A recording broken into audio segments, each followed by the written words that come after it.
ఈ 5 సంవత్సరాలు నందిగామ నియోజకవర్గంలో అభివృద్ధి చేశారని మీరు అనుకుంటున్నారు. ఈ అభివృద్ధిని ప్రజల్లో మీరు కానీ మీ కార్యకర్తలు కానీ తీసుకెళ్ళలేకపోయారనే ఫీలింగ్ ఏమైనా ఉందా?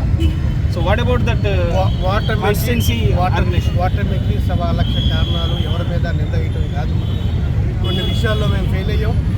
మేము చేసుకున్న మంచి పనిని మేము చెప్పుకోలేకపోయాం. మేము ఏదైతే మంచి చేశామో అది ప్రజల దగ్గరికి తీసుకెళ్ళలేకపోయాం. రకరకాల కారణాలతో మేము ఓటమి చెందాం తప్ప నందిగామలో డాక్టర్ ముండితగు జగన్మోహన్ రావు ఓడిపోలేదు. రకరకాల కారణాలతో ఇప్పుడు మేము రకరకాల కారణాలు చెప్తే ఏమంటారు, వాళ్ళు ఓటమి తట్టుకోలేక మా మీద నిందలేస్తారని చెప్తారు. నాకు అటువంటి రాజకీయ విమర్శలు జోలికి పోకుండా మీకు ఇచ్చిన అద్భుతమైన తీర్పు, ప్రజలు ఇచ్చిన అద్భుతమైన తీర్పు, నందిగామ ప్రజలు మమ్మల్ని తిరస్కరించారు, మిమ్మల్ని మీకు అవకాశం కల్పించారు. కాబట్టి ఈ అవకాశాన్ని సద్వినియోగం చేసుకొని మీ హయాంలో అయినా సరే ఈ 5 సంవత్సరాల హయాంలో రాబోయే 5 సంవత్సరాల్లో ఈ నందిగామ ప్రజలకు పలానా చేశారని చెప్పి మీరు నిరూపించుకోవాల్సిన అవసరం ఉందని చెప్పి సదరు గవర్నీల వ్యక్తులు చెప్తున్నారు.